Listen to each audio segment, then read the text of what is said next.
पाठ आहे, अमुक आहे, तमुक आहे, ह्या सगळ्या गोष्टी केल्या जातात. पण त्या घरामध्ये कल्लोळ जर असेल तर पूजा सार्थकी होत नाही. पण एक असो, ह्या सगळ्या जरी गोष्टी केल्या असतील किंवा इतर जे काही 10-15 किंवा महिला पुरुष जर बळबळ करत असतील, त्याचं एकट्याचं क्रेडिट या मुलाला जाते की त्याने पूजा पाठ होईपर्यंत हात जोडलेले आहेत.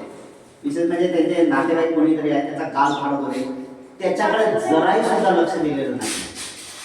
हे जे तरंग आहेत ना, या मुलाचे एवढे निष्पाप तरंग आहे, या मुलाचे निष्पाप तरंग आहे.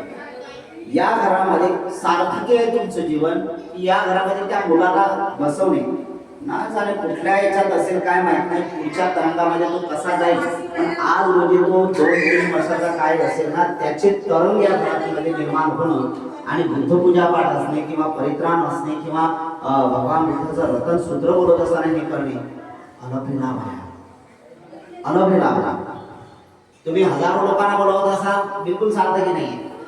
एकाला बोलावलं सार्थकी झालं. जसं की पाणी आहे आणि या पाण्यामध्ये 20 लिटर पाणी आहे, पण 20 लिटर पाणी जर गंद पाणी असेल, हे एरियामध्ये तुम्ही बोर केलात, हँडपंप केलात, हापसा केलात, त्या हापसापणाला बघितलं तर जिकडे तिकडे अशुद्ध वातावरण झालेलं आहे. जमिनीमध्ये जो काही पाण्याचा प्रवाह येतो तो सुद्धा असत आहे. पण हे पाणी पिण्याजोगं असेल तर पाणी दुसरीकडे नसेल तर तुम्ही 20 लिटरचा हांडा जर भरून आणला तर त्याच्यावर एक सोल्युशन तयार केलेलं आहे. काय केलं आहे की त्याच्यावर काय पाणी शुद्ध करायचं असेल तर काय करतात, तर काही लोक गरम करतात, गरम करून पाणी पितात. पण गरम करणे काही लोकांना शक्य होत नाही, तर त्यासाठी काय करतात ते लोक एक ड्रॉप वापरतात. त्याला नावं दोन प्रकारचे ड्रॉप आले, एक जीवन ड्रॉप पण होता आहे का नाही, आणि एक दुसरा जो काय असेल ते तो पण एक ड्रॉप होता. 20 लिटरच्या पाण्यामध्ये त्याच्यात निर्जंतू होते, एकदम शांत पाणी होते, ते पिण्यायोग्य होते. किती इथं बडबड झाली असेल तरी हे एक 2-3 थेंबाचं कारण आहे की तुमच्या घरामध्ये शुद्ध जीवन जगण्याचा आणि सुख शांती निर्माण करण्याचा. खूप महत्वाच्या गोष्टी आहेत, खूप महत्वाच्या आहेत. हे एक विषय आहे. तुम्ही जे करताय तिकडे जे बॉर्डरवर आहे आणि त्या बॉर्डरवर असताना तुम्ही शत्रूशी जर लढता, जर परका शत्रू तुमच्या सीमेमध्ये घुसत असेल तर त्याला तुम्ही निसंकोचपणे कुठलाच विचार करत नाही, कुठलाच भाडवे विचार करत नाही, त्याला धडधड गोळ्या घालून मारू मारता. कारण माहित आहे एक जर तो शत्रू भारतात आला तर कितीतरी लाखो लोकांचं भारतामध्ये नुकसान होते. पण इथं काही हा विचार केला जात नाही, मी याला मारणार तर माझी पत्नी, माझे मुलं, माझा बाप, माझी आई, माझं घर कसं आहे, बिलकुल विचार नसतो. तो विचार असतो केवळ फक्त शत्रूला आत्मा करण्याची, हा विचार. तशा प्रकारचे या ब्रह्मांडामध्ये आपण हे जे काही निर्माण केलेलं आहे, या ब्रह्मांडामध्ये असंख्य प्रकारचे दोन्ही वातावरण आहेत. एक शुद्ध वातावरण आहे, एक अशुद्ध वातावरण आहे. शुद्ध वातावरणाला करण्यासाठीच तर भगवान अनंत सम्यक संबुद्धाचे जे आहे, हे जे भगवान अनंत सम्यक संबुद्धाचे जीवन जे आहे, तो परित्राणाच्या माध्यमातून शुद्ध करण्याचा प्रयत्न करत असतो. पण या परित्राणामध्ये अशा प्रकारचे लोक असते किंवा अशा प्रकारचे व्यक्ती असते की ज्या चिरकालपर्यंत पूजापाठ करणे, तर त्यासाठी अधिक शुद्ध वातावरण होते. हाच महत्त्वाचा आहे. म्हणून मगाशी काय बोललो की तुम्हाला असं निमंत्रण नाही केलं त्यांनी की बाबा या मला भेटवस्तू आणा.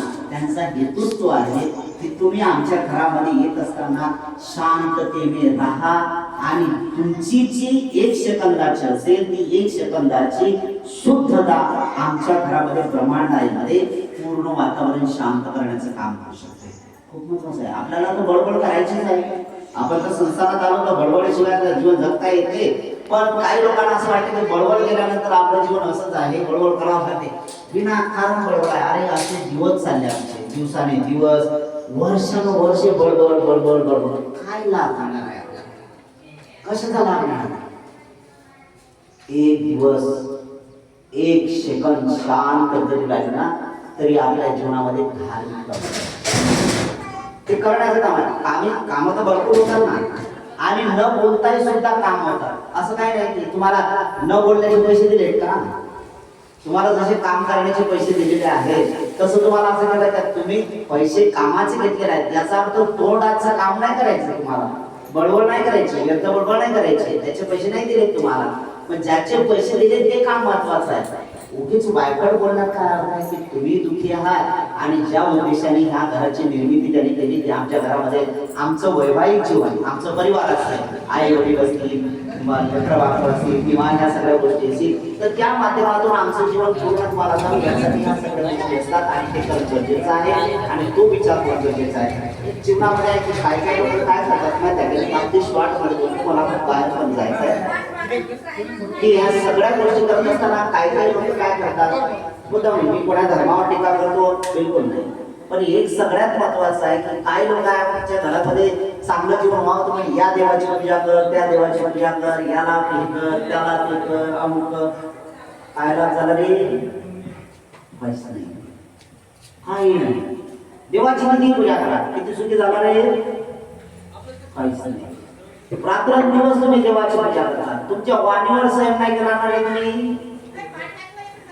कसं जीवन सुख होणार तुम्ही कोण्या देवाची पूजा करता याला काही महत्व नाही तुम्ही किती शांत कायेचे कर्म वाचेचे कर्म मनाचे कर्म किती दुरुस्त केले त्याला महत्व आणि तसे जर देवाचं जर जीवन बघितलं तर देवांना सुख शांती प्रिय असते किंवा शांतता ही प्रिय असते ना हा गरज आपण देवाच्या पुढे गर्जना करतो त्याने काय होणार काय लावलं या देवाची पूजा करा का त्या देवाची व्यर्थ आहे सगळं व्यर्थ आहे कारण